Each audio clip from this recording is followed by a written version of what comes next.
नमस्कार दोस्तों, मैं हूं राहुल कुमार और आज की कहानी मध्य प्रदेश की है। मध्य प्रदेश में जबलपुर से मंडला की ओर जाने वाले नेशनल हाईवे पर जबलपुर से करीब 20 किलोमीटर दूर बरेला शहर के वार्ड नंबर 15 में 40 वर्षीय दीपा मेहरा उर्फ बबली अपनी 20 साल की बेटी निशा के साथ रहती थी। बरेला शहर के पास में ही गांव टेम्बर भीटा में बबली का मायका था।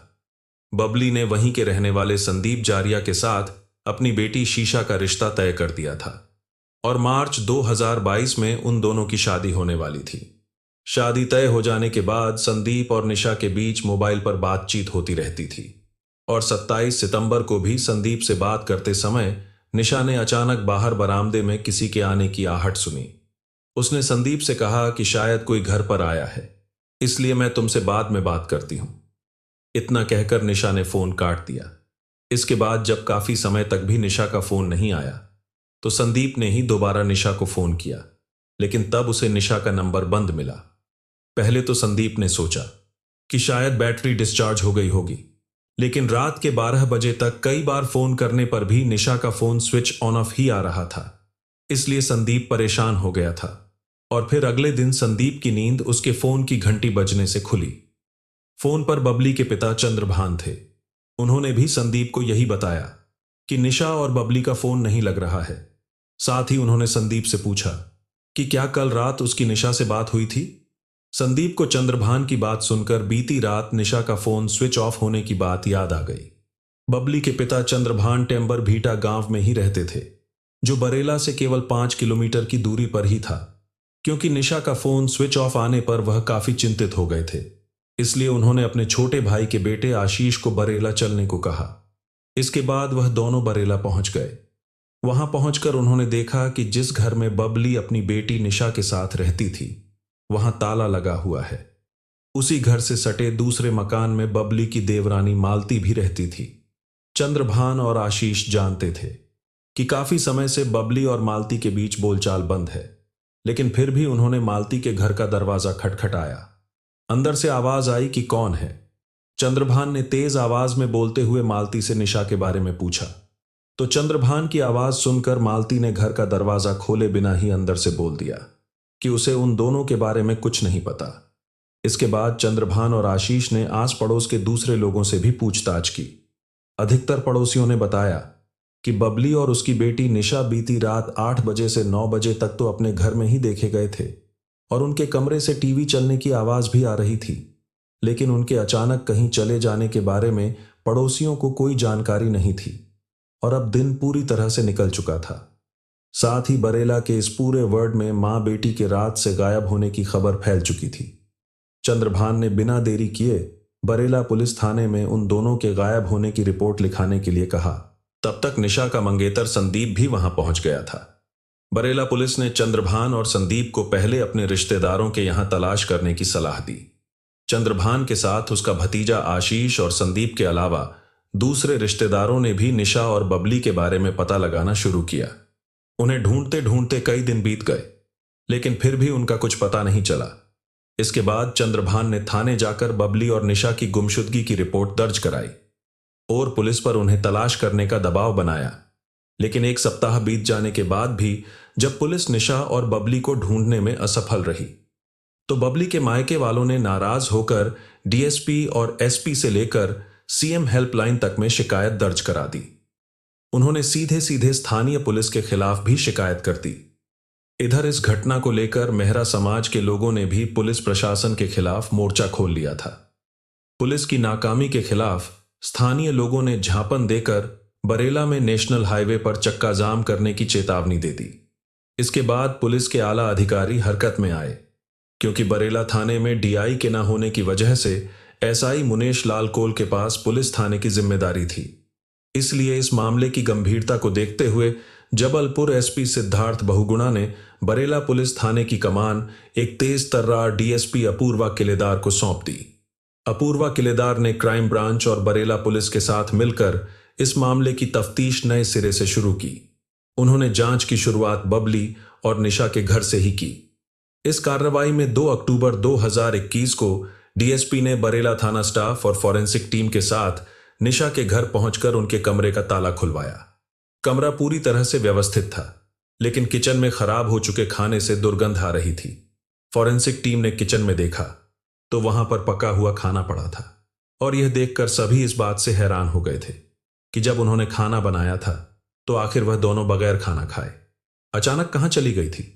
लेकिन फिर बबली के चचेरे भाई आशीष ने पुलिस को बताया कि जिस दिन वो मालती से बबली और निशा के बारे में पूछने गए थे, तो तब मालती की बेटी ने उन्हें बताया था कि रात में हमारे घर पर संजू चाचा के साथ 2 लड़के आए थे और हमारे सोने तक भी वो लोग घर पर ही थे। यह जानकारी पुलिस के लिए इस केस में बहुत महत्वपूर्ण कड़ी थी।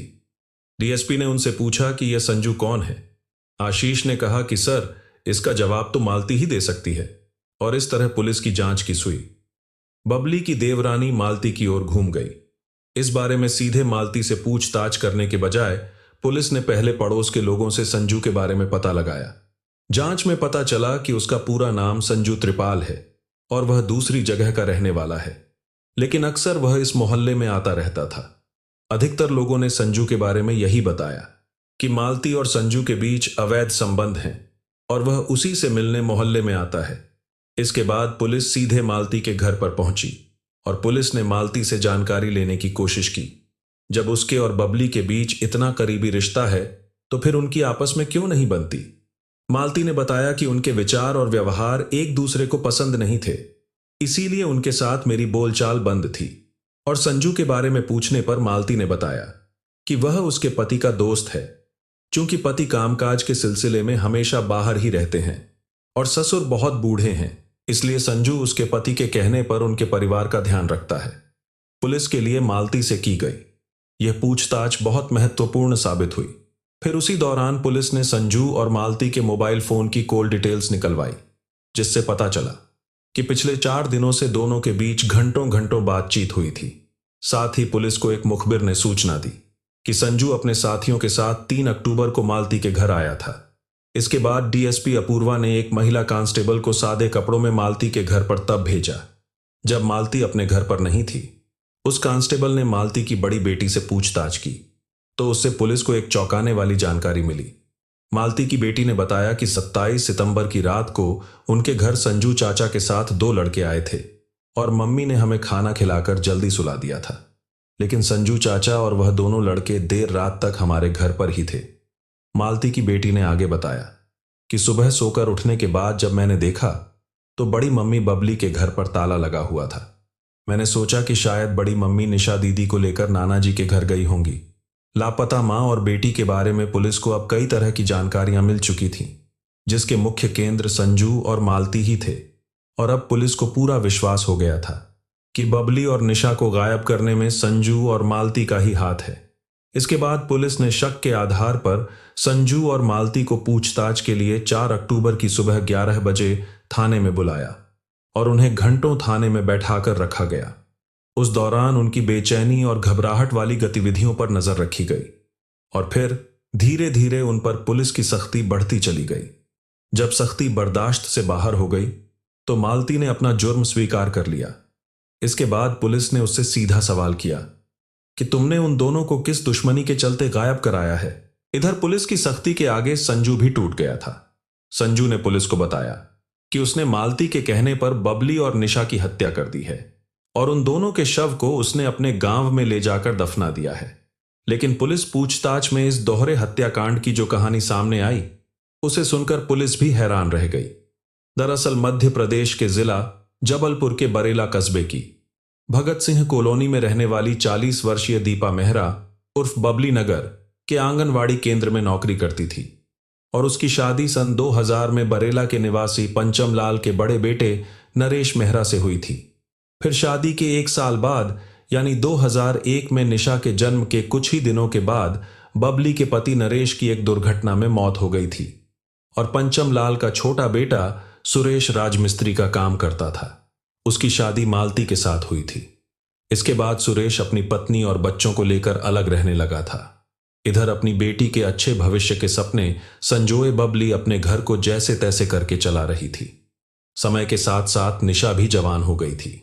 वह अभी सालीवाड़ा गौर कॉलेज से ग्रेजुएशन के अंतिम वर्ष की पढ़ाई कर ही रही थी कि तभी उसके नाना ने निशा का रिश्ता तय कर दिया था। इधर पंचम लाल के मकान में 4 कमरे थे, जिनमें से बंटवारे के समय 2 कमरों में बबली और 2 कमरों में मालती के पति सुरेश का परिवार रहने लगा था। मालती का पति सुरेश अक्सर काम के सिलसिले में मंडला जिले में रहता था। कई महीनों तक अपने घर नहीं आता था। मालती अपनी 3 बेटियों और बूढ़े ससुर पंचम लाल के साथ बरेला में ही रहती थी। 30 साल की मालती वासना के सुख से वंचित रहती थी। और फिर करीब 5 साल पहले मालती के संपर्क में संजू आया था। वह मेहगवा गांव का रहने वाला था। संजू सुरेश का परिचित था। वह दोनों मिलकर काम तलाशते थे। जब सुरेश काम की तलाश में मंडला चला गया तो इधर संजू उसकी पत्नी मालती से मिलने आने लगा। मालती की बेटियों के लिए संजू चॉकलेट और बिस्किट लेकर आता था। मालती की बेटियां उसे चाचा कहकर बुलाती थीं। मालती के ससुर पंचम लाल बहुत बूढ़े हो चले थे। उन्हें ठीक से सुनाई भी नहीं देता था और इस तरह संजू और मालती अकेले में मिलते रहे। फिर उन दोनों के बीच अवैध संबंध बन गए। उन्हें जब भी अपनी काम वासना की हसरतें पूरी करनी होती थीं, तब संजू बच्चियों को पैसे देकर कुछ खाने के लिए बाहर भेज देता था। इस घटना से करीब 4 साल पहले एक दिन दोपहर के 2 बजे का समय था। बबली आंगनवाड़ी केंद्र से अपने घर लौटी थी और घर की 4 दीवारी में बने दरवाजे से बबली जैसे ही घर के अंदर गई तो उसे मालती के कमरे से किसी व्यक्ति की आवाज सुनाई दी, जबकि उस समय उसके ससुर पंचम लाल भी घर पर नहीं थे। इसके बाद बबली जब अपने कमरे में गई तो उसे पास वाले कमरे से कुछ अजीब सी आवाजें सुनाई देने लगीं। इसके बाद उसने अपने पर्स को टेबल पर रखा और वह बरामदे में आ गई। उसने देखा कि मालती के कमरे का दरवाजा अंदर से बंद है। इसके बाद बबली ने चुपके से दरवाजे में बनी झिरी से आंख लगाई तो अंदर का दृश्य देखकर बबली दंग रह गई। हालांकि बबली पिछले कुछ दिनों से देख रही थी कि मालती से मिलने एक युवक अक्सर आता रहता था, लेकिन जब उसके बारे में बबली ने देवरानी मालती से पूछा था तो उसने संजू को रिश्ते का भाई बताया। लेकिन उस दिन बबली ने अपनी आंखों से जो सच देखा उसे देखकर उसके अंदर आक्रोश भर गया था। इसके बाद बबली अपना सब काम छोड़कर मालती के कमरे के सामने ही कुर्सी डालकर बैठ गई और करीब आधे घंटे के बाद जब वह युवक मालती के कमरे से बाहर निकला तो बबली ने उसे पहचान लिया, क्योंकि वह कोई और नहीं बल्कि संजू ही था, जिसे मालती अपना भाई बताती थी। दरअसल वही उसका प्रेमी था। बबली को संजू के बुरे चरित्र के बारे में पहले से ही मालूम था, क्योंकि वह शराब का शौकीन और क्रिमिनल माइंड का था। संजू एक बार पहले भी अपने गांव की एक लड़की को लेकर भाग चुका था और उस लड़की का फिर कभी पता नहीं चल पाया कि वह लड़की कहां है। खैर, 34 वर्षीय संजू शादीशुदा होने के साथ ही 2 बेटियों का बाप भी था और जब बबली ने मालती से संजू के उसके कमरे में होने की बात पूछी तो मालती ने अपनी गलती मानने के बजाय उसे ही भला बुरा कहना शुरू कर दिया। इसके बाद बबली ने संजू और मालती के नाजायज संबंधों की बात अपने ससुर पंचम लाल को भी बता दी थी, जिसकी वजह से मालती अपनी जेठानी बबली से नाराज हो गई थी और उस दिन के बाद से मालती ने बबली से बात करनी बंद कर दी थी। इसके बाद तो संजू बेखौफ मालती के घर पर आकर रंगरलियां मनाने लगा था। इधर बबली की बेटी निशा का रिश्ता संदीप के साथ तय हो चुका था और बबली को यह चिंता खाई जा रही थी कि कहीं मालती की इस करतूत का असर उसकी बेटी की शादी पर न पड़े, क्योंकि इसमें परिवार की बदनामी का भी डर था। इधर मालती शक्की स्वभाव की थी और उसे लगता था कि उसकी भतीजी निशा उस पर नजर रखती है। वही संजू के आने जाने की हर खबर अपनी मां बबली को बताती है और मां उसकी शिकायत ससुर से करती है। इस शक के चलते वह अंदर ही अंदर डरने लगी थी कि कहीं उसके और संजू के अवैध संबंधों की बात उसके पति सुरेश तक ना पहुंच जाए। उधर संजू के मन में भी कुछ इसी तरह के विचार आ रहे थे। फिर एक दिन मालती ने संजू से कहा कि अब उनके संबंधों में बबली और उसकी बेटी बाधा बन गई है, इसलिए उन्हें अब रास्ते से हटाना ही होगा। इसके बाद उन दोनों ने मिलकर एक प्लान बनाया। संजू ने प्लान के मुताबिक इस काम को अंजाम देने के लिए अपने 2 दोस्तों राजा कोल और देवा कोल को शामिल कर लिया था और बदले में उन्हें काम पूरा होने पर 50,000 रुपए देने का वादा किया था। संजू ने उन्हें कुछ पैसे एडवांस भी दिए थे। इसके बाद 27 सितंबर 2021 को रात के समय राजा और देवा के साथ संजू मालती के घर पहुंच गया। इसके बाद प्लान के अनुसार मालती ने अपने ससुर पंचम लाल के खाने में नींद की गोलियां मिला दी थीं, जिससे पंचम लाल गहरी नींद में सो गए थे। इसके बाद मालती ने तीनों बेटियों को भी जल्दी से खाना खिलाकर सोने के लिए दूसरे कमरे में भेज दिया। उसके बाद वह तीनों बबली के आंगन में घात लगाकर बैठ गए और फिर रात के करीब 10 बजे जैसे ही बबली शौचालय की ओर जाने लगी, तभी उन तीनों ने उसे पीछे से पकड़ लिया।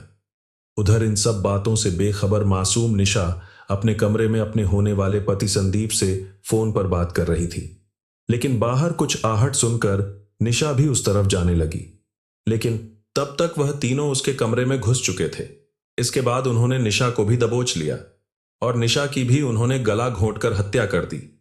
मां बेटी की हत्या करने के बाद उन्होंने उनकी लाशों को चादर में लपेटा और रात में ही मोटरसाइकिल से उन दोनों की लाश को नहर के किनारे ले जाकर झाड़ियों में फेंक दिया। इसके बाद अगले दिन तीनों ने उनकी लाशों पर नमक डालकर एक गड्ढे में दफना दिया था और यह काम मेंगवा नहर के किनारे एक सुनसान इलाके में किया गया था, जो कि मुख्य रोड से लगभग 800 मीटर अंदर है।